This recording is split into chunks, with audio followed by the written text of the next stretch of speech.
10.5 விழுக்காடு இடஒதுக்கீட்டை அமல்படுத்துவது வன்னிய மக்களுக்கு தான் இழப்பு என்று அமைச்சர் ஈவாவேலு தெரிவித்துள்ளார். விழுப்புரம் மாவட்டம் செஞ்சி அடுத்த செம்மேடு பகுதியில் ஆரணி நாடாளுமன்ற திமுக வேட்பாளர் தரணிவேந்தனை ஆதரித்து செயல் வீரர்கள் கூட்டம் நடைபெற்றது.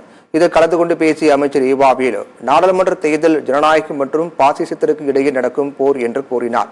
அனைத்து துறைகளிலும் இடஒதுக்கீடு சதவீதத்திற்கு அதிகமான அளவில் வன்னியர்கள் இடம்பெற்றுள்ளதாக குறிப்பிட்டார்.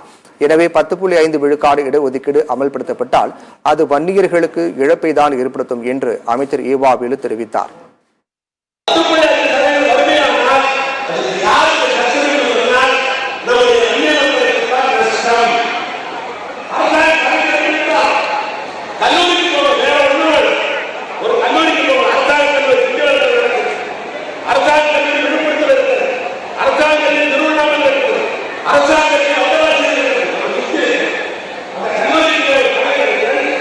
அதை எவ்வளவு தள்ளி படித்துக் கொண்டிருக்கிறார்கள் சொன்னால் இந்த